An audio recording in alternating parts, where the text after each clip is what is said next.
Hello, you're tuning into Đồng Nai radio and television station. Coming first with local news. Credit rating organization Fitch Ratings stated that Vietnam maintained a strong growth rate of about 7% per year in the period of 2021-2022, thanks to continuing to expand exports and increase investment attraction.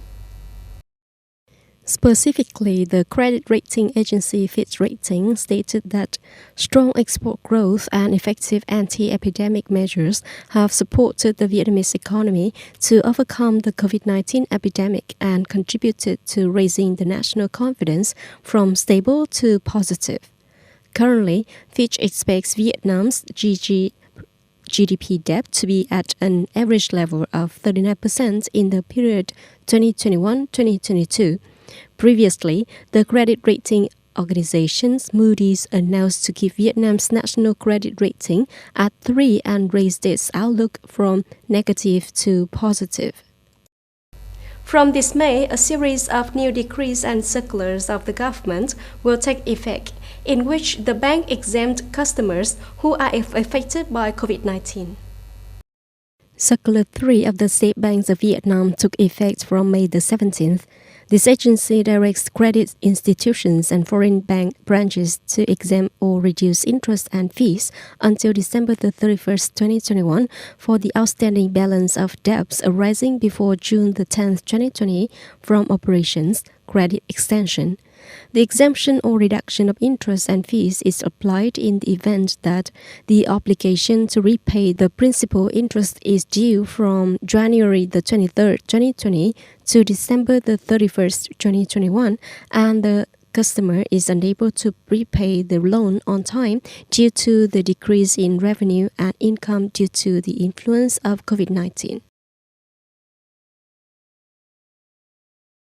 Now with a smartphone, just install the app Safe Vietnam Travel that can reflect all problems related to fake goods, poor quality goods, fraud, price pressure, advertising, but in fact unsanitary in the tourism sector.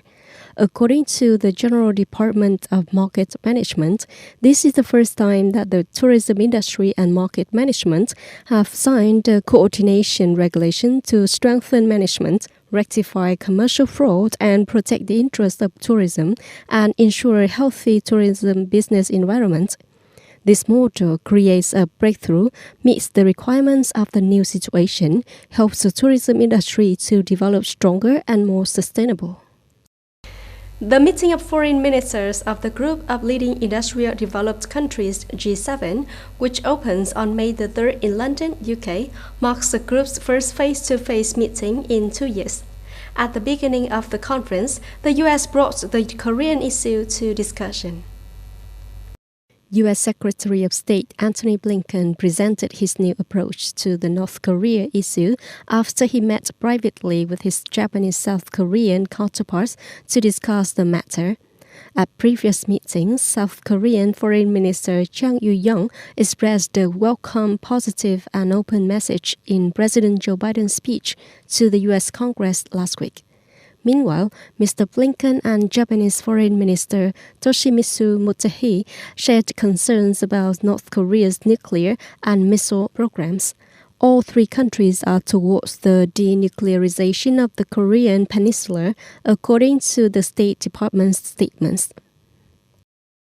The European Union has summoned Russia's Ambassador Vladimir Chizhov to condemn Moscow's decision to bar 8 officials from entering the country in retaliation for sanctions imposed on Russian citizens by the EU.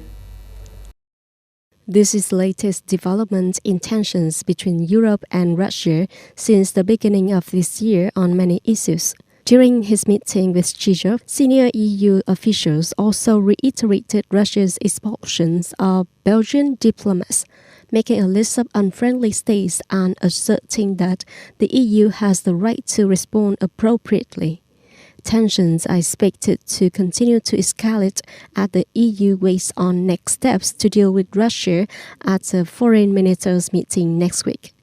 In response, Russia has urged the EU not to interfere in its internal affairs and denied any allegations.